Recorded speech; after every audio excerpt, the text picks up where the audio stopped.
Okay, let's just get right into it. For years, this was the one thing everybody wanted, the one change everyone was screaming for. And with the iPhone 15, Apple finally did it. They got rid of their own Lightning port and switched to the universal standard, USB-C. On the surface, it looked like a massive win. But was this huge, long-awaited upgrade really what we thought it was, or was it something else entirely? I mean, on paper, this looks perfect, right? We're going from the old Lightning port that we've been stuck with since 2012 over to the new, glorious, universal USB-C port. One cable for your laptop, your tablet, your headphones, and now finally, your iPhone. This was the dream, the convenience we'd all been asking for. But, this is Apple we're talking about. And with them, the story is almost never that simple. The second people got their hands on the standard iPhone 15, they started noticing something was a little off. Yeah, the port looked right, but the performance, it felt suspiciously familiar. So you have to ask, is this really an upgrade?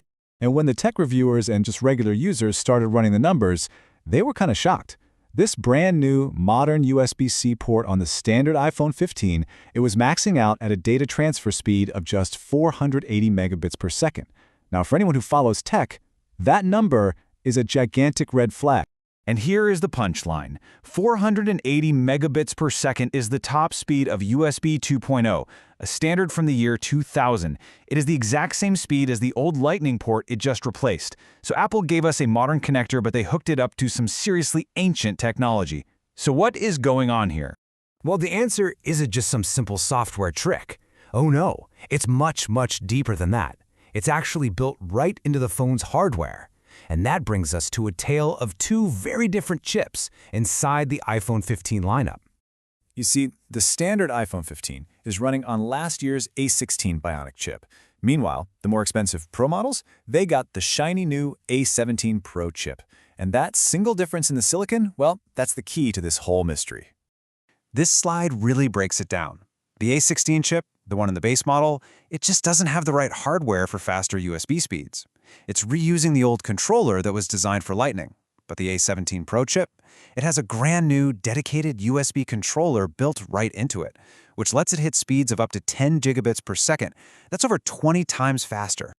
So, if the hardware was already a problem, why even make the change? Well, here's the thing. Apple didn't really have a choice. This big move wasn't about innovation. It was about regulation. It was basically a showdown between Apple and the rest of the world. This timeline tells the whole story. Apple rolls out Lightning in 2012. For a decade, they refused to change. Then, boom, in 2022, the European Union passes its Common Charger Law, forcing USB-C on all new phones sold there by the end of 2024. All of a sudden, Apple's hand was forced.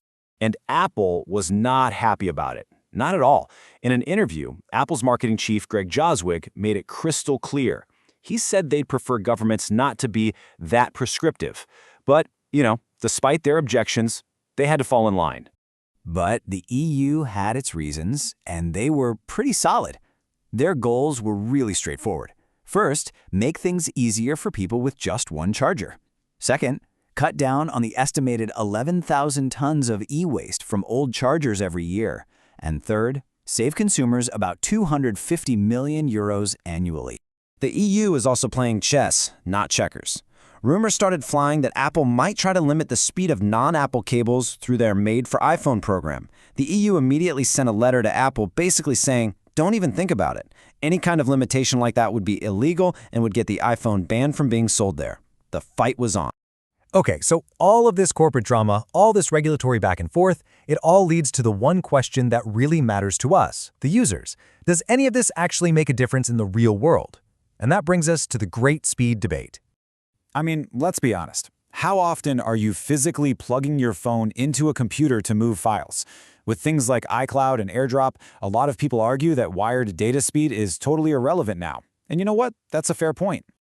You saw this sentiment all over the internet, with users basically mocking the whole controversy, saying that wired transfers are a total thing of the past. And for a lot of people, wireless is just fine. But then you have the other side of the coin. As another person pointed out, you might not need that speed often. But when you do, like, say, trying to get photos off a phone with a broken screen or moving massive video files, that is when you're going to feel the pinch and pain. And this chart puts that pain into perspective. To transfer just one 20 gigabyte video file, which is pretty common for anyone shooting in ProRes, it would take the standard iPhone 15 about 7 minutes. The iPhone 15 Pro, around 20 seconds. I mean, that is a night and day difference. So the solution seems simple, right? If you need the speed, just buy the Pro model. Problem solved. Well, the story has one more really frustrating twist. Turns out, even for the Pro users, getting those fast speeds wasn't exactly plug and play. Yeah, a whole bunch of disappointed Pro users flooded Apple's support forums. They had paid extra for the Pro, they had the fancy port, but when they connected their phones to their computers, they were still stuck at old, slow USB 2.0 speeds. So what was going on? It turned out to be this whole troubleshooting nightmare. First, you had to realize that the cable that came in the box couldn't even handle the high speeds. You needed a special data cable. Then users discovered that for some wild reason, VPN software was slowing the connection down. And for some, they had to do a full iOS update just to get the port to work the way it was advertised. So after all of this, the slow speeds, the fights with regulators, the software bugs, what does this whole mess tell us about the future of the iPhone and its ports? This quote from an executive at Belkin, a huge company that makes accessories, kind of hints at where the industry wants to go. A lot of people believe Apple's real goal isn't to adopt a universal port, but to get rid of the port completely. And that really leaves us with the final huge question. Apple was literally forced, kicking and screaming, to adopt USB-C. So, did this whole experience just push them to speed up their plans for a totally portless iPhone? A device where they, once again, control the entire system, completely free from any government rules? It really feels like the battle over that little hole in the bottom of your phone is far from over.